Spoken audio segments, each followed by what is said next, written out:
Hello, my name's Jo Beeman and I'm a school nurse with the Walsall School Nursing Service. I'm going to be talking you through the Walsall School Nursing information session on supporting your teenager's emotional health. So first of all, welcome to the School Nursing Service. School nurses are qualified nurses who have additional training in child health and wellbeing.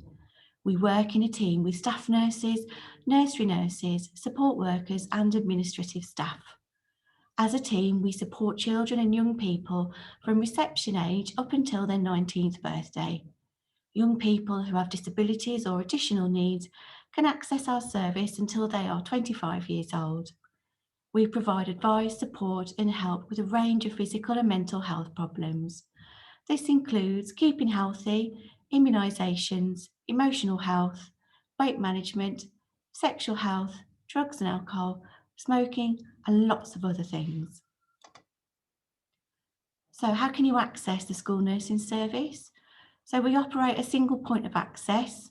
We have a duty nurse available Monday to Friday between the hours of 9 to 5. So you can call us on 01922 423 349. We also have a parent text service, which you can access by sending a text to 07520 634 909. We also have a dedicated teen text service, which is especially for our children and young people to use. And that you can access by texting 07480 635 363. We offer confidential advice and support, and our text service particularly allows parents, carers, and our young people to contact us anonymously. So when you are using our text service, we don't see your name, we never ask for your name, all we ever see is your number come up on screen. So, emotional health in our children, young people. So emotional health affects children's cognitive and social development, learning and physical health. It really does impact on all aspects of their life and development. And if we don't address their emotional needs, and if we're not addressing any issues that might crop up during their young years and during their development, then it can affect their mental and physical health into adulthood. But there are things that we can do, there are aspects of their life that we can work on and encourage them to get involved in, that can help to protect their emotional health. And we refer to these as the 5 ways to well-being. And these are taking notice, connect, keep learning, be active, and give. These are actually evidence-based. We've been using them in Walsall since I think around 2008, and they're used not just by us but a lot of services in Walsall, and it's a really, really good way of really building up your child's resilience and promoting good emotional health. And they're things that are quite easy to build into everyday life.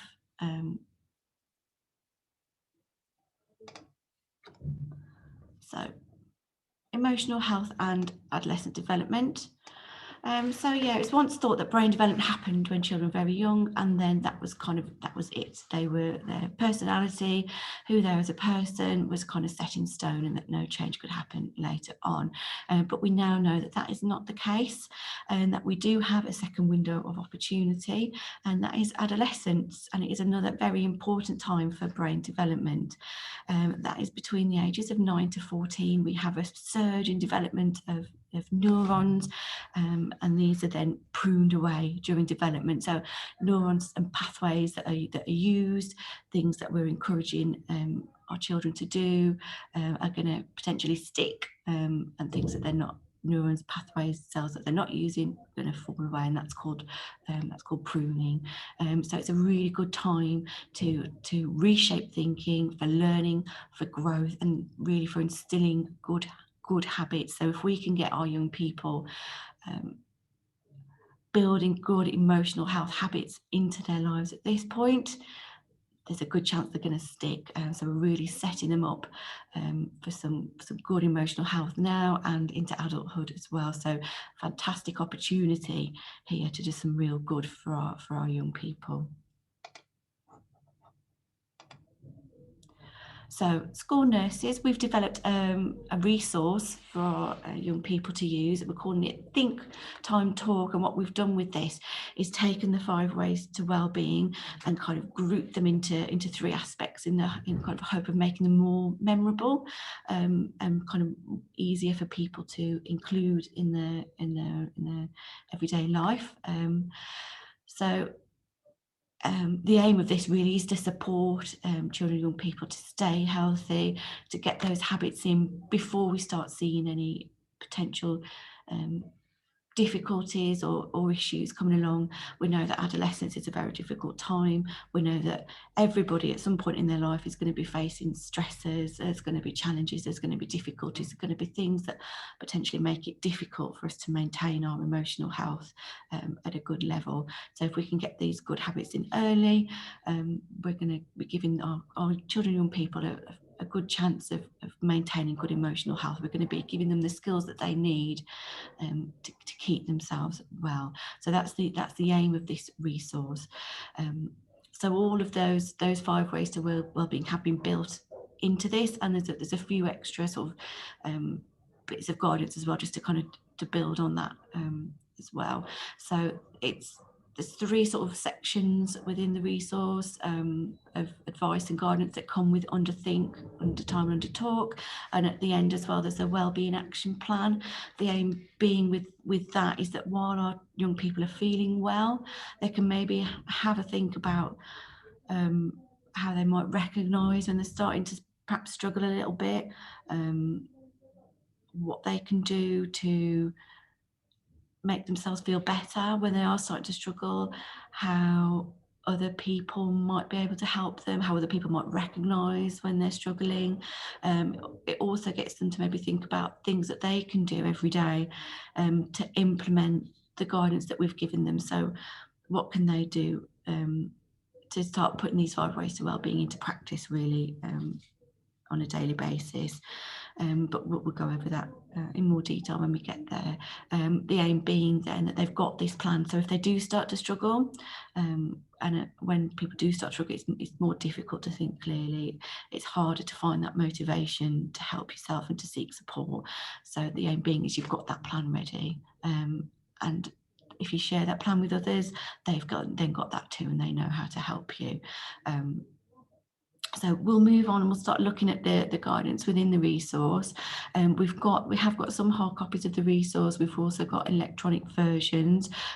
So we will be sharing these with the schools. We've also got it available within the service. So if you haven't been provided with electronic copy or a hard copy, you can also get in contact with school nursing, and we can always send you an electronic version of the resource for you.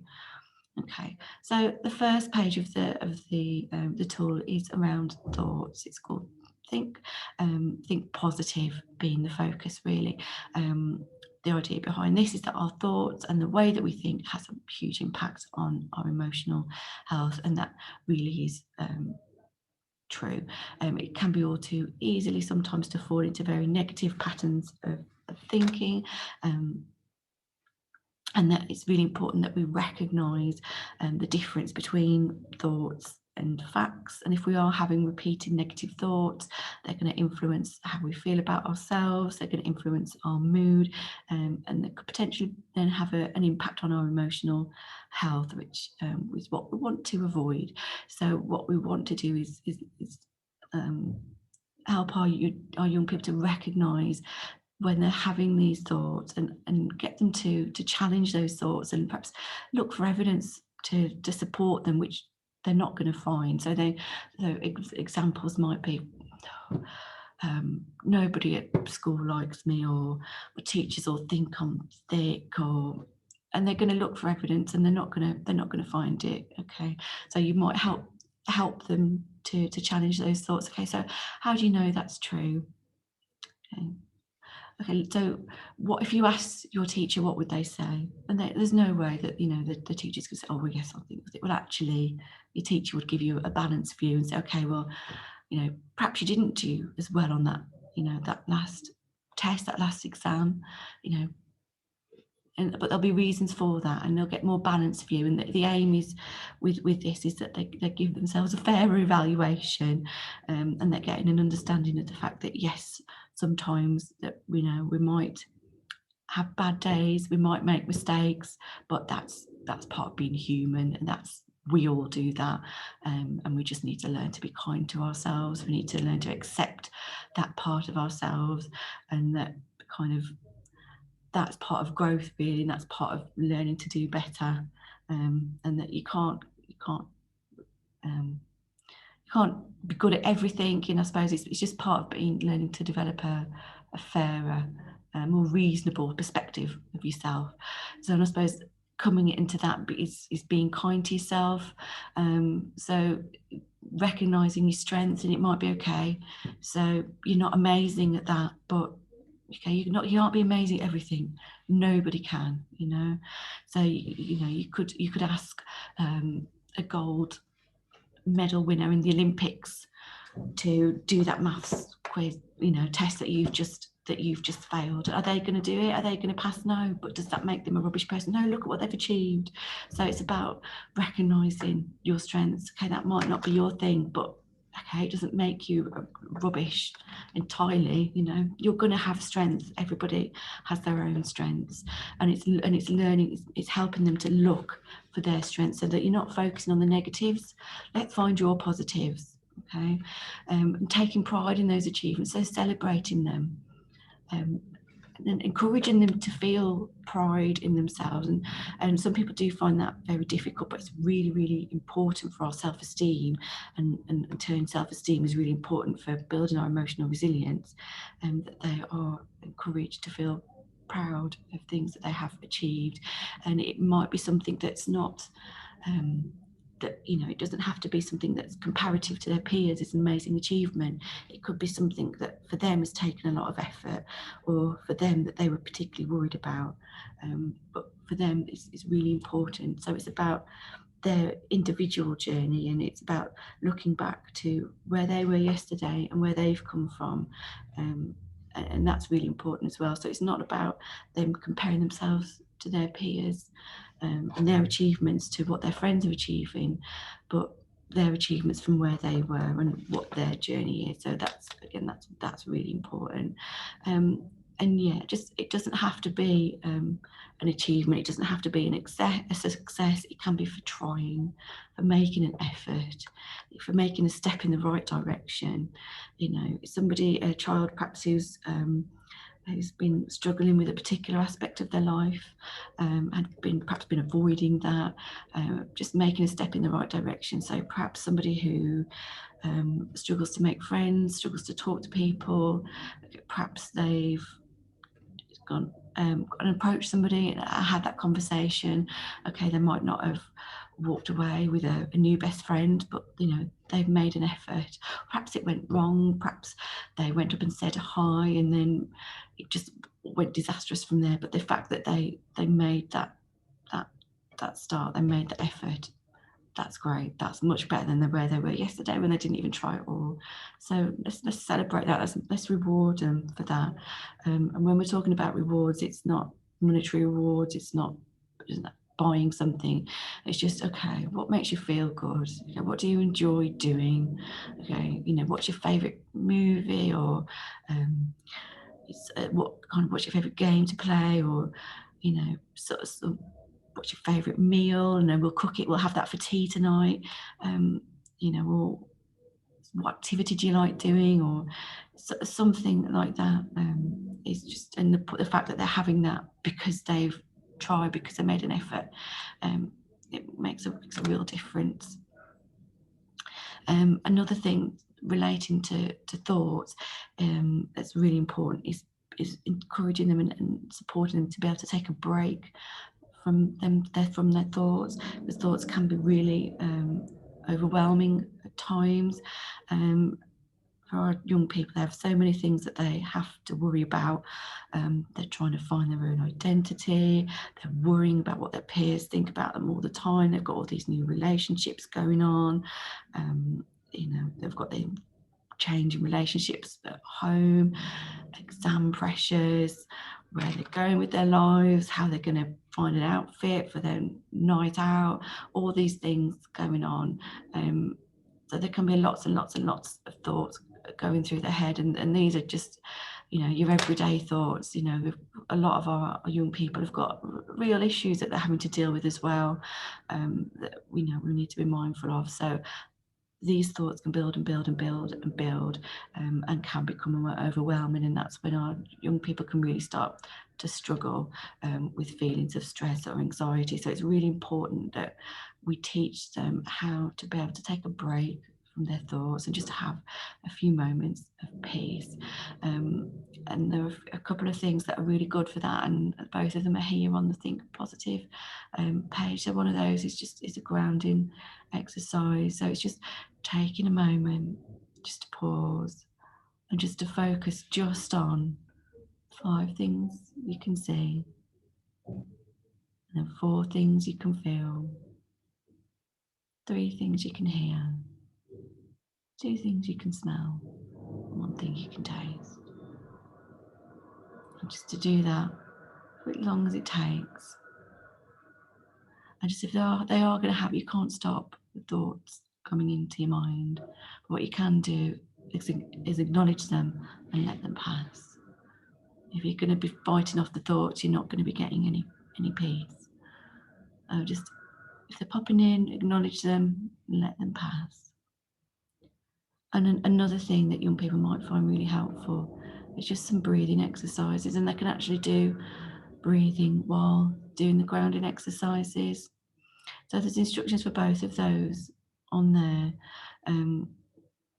And it might be something that they can build into their daily routine. There might be like a good time of the day, perhaps that they find helpful. So it might be perhaps when they come in from school, before you all sit down for dinner of an evening, after perhaps after they finish the homework, whenever is a good time for them, even a couple of times a day, just to get into practice of just allowing these thoughts to pass. And it helps to give some perspective sometimes as well, on the things that they're worrying about. That actually, this doesn't have to take over my life. This doesn't consume me. Yeah, I'm in the here and now. I'm not at school now. I'm not with my friends now. I'm here. And that can be really, really beneficial. And again, it's if they're learning these habits now, and if they get used to doing that now, that can be really beneficial for them to be able to draw on if there are times in the future when they are perhaps starting to feel overwhelmed, and they know how to do that, then they can draw on that, and it can help to bring them a little bit of calm when they need it. Okay. So the next one is time, and really the point of this is that we need to be making time within our schedule to be looking after emotional health. So a lot of focus is given to physical health and eating well and exercising, and so a lot of attention is given to that, but we do need to make time within our busy lives to be dedicating ourselves to maintaining our emotional health. And really that is the point of this. So we do need to find things that help us feel relaxed, help us de-stress. And physical activity is really important. It is really important for our physical health, but it's also important for our emotional health. And if we're doing something that's a team activity or something that we can do with friends and family, all the better, because that's helping us building those connections, strengthen those relationships. So that's all the better. But everybody's going to have their own thing that they do that helps them feel relaxed, helps them de-stress. And that might change as well, especially for our young people as they develop and they change who they are. What they find helps them relax might change, and it is personal to everyone. It might be a bit of trial and error, but it's important that they have time in their schedule to do things that's important to them and helps them feel better. And I think especially as it gets close to exam time, when they've got these fantastically busy schedules of coursework and revision, but they are given that time to just go and see their mates if that's what makes them feel better, whatever it is that they need to do just to de-stress, just to let go of all these things and stresses that they've got going on. So that's really important. But one of the 5 ways to well-being is to keep learning, and for our children and young people, they're always learning, but they don't often get to choose what they want to learn, especially when they're at school. It's very often limited choices.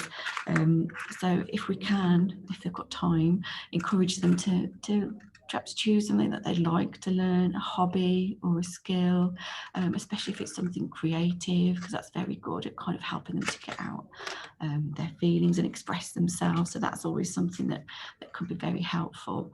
But I think the key message is in here is that sort of no matter how busy your schedule is, and perhaps, even more important when it is so busy, you have to make some time. You have to put some time in there to make sure you're not getting overwhelmed, to make sure that you are still looking after your emotional health and you are doing things that you're enjoying and that are enabling you to de-stress and to relax. And the final aspect is talking. So our family and social relationships can make a real difference to our emotional health. And I think we all experience that, and we all know that that's the case. And then when we are struggling in particular, talking to someone we can trust really helps us to manage those difficult feelings and just to be able to get them out, but also to help us find some way of resolving them. But what's important to do, I think, even when we're not feeling particularly distressed, is keeping those relationships going, keeping that support network there so that we've got it to draw on, and so that we can keep talking about things before they become bigger issues.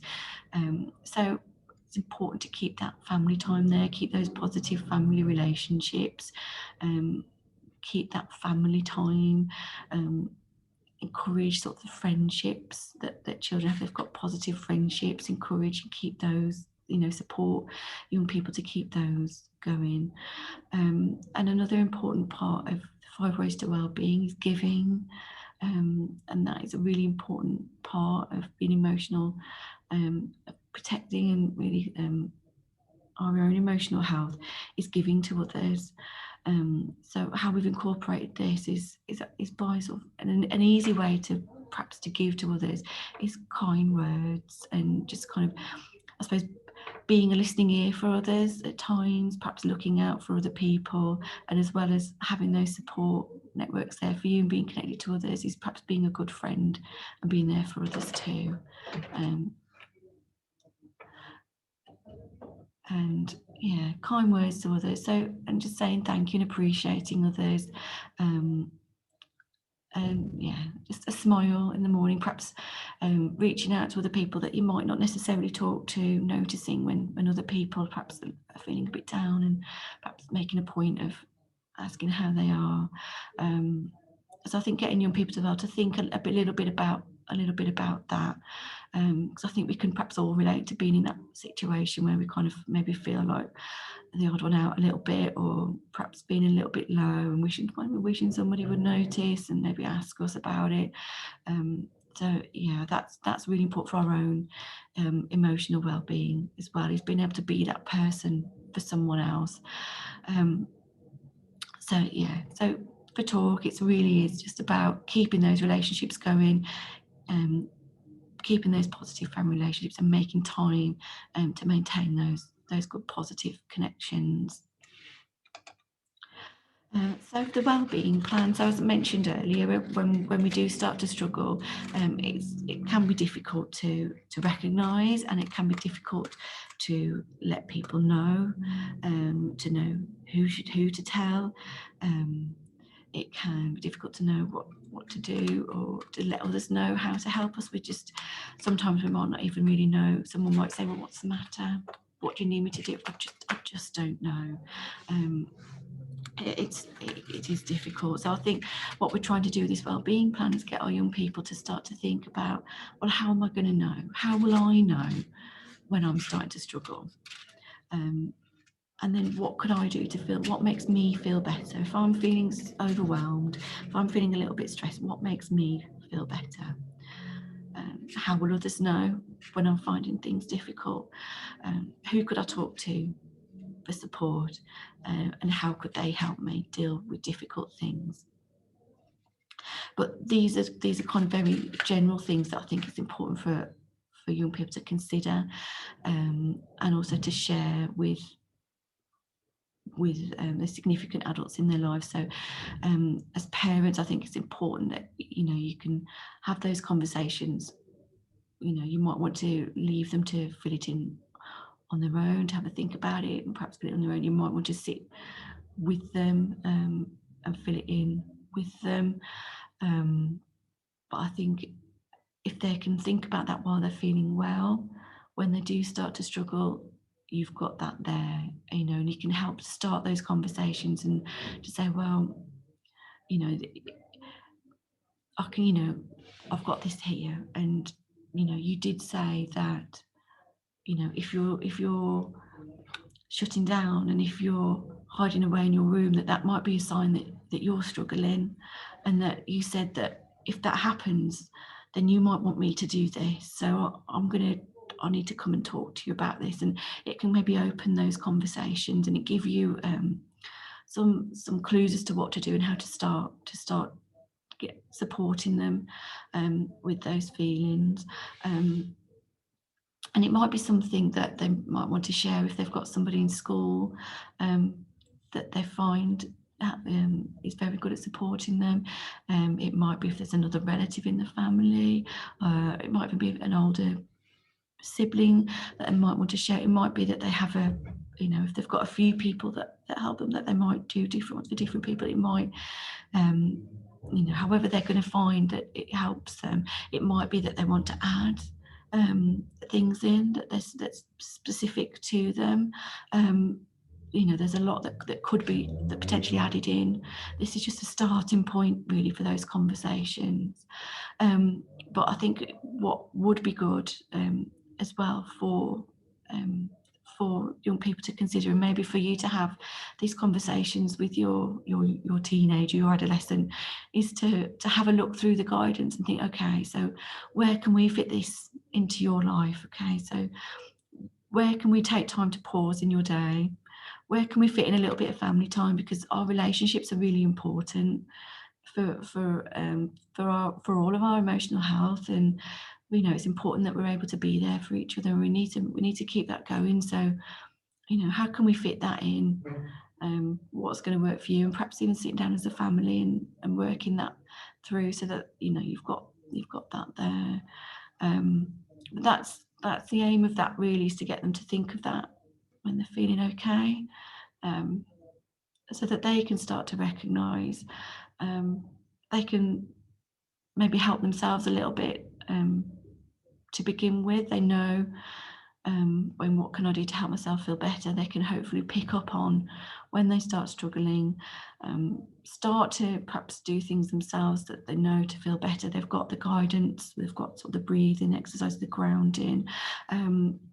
If they're implementing sort of the think, time, talk guidance, hopefully that's going to be sort of protecting their emotional health a little bit as well. And then the plan will help others to identify when they're going to be struggling.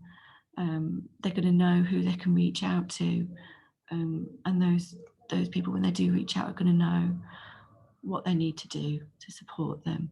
So I think that's really important, and that everybody's on the same page then, and that's kind of agreed in advance. And like I say, that can be expanded upon. It can be changed, if at any time.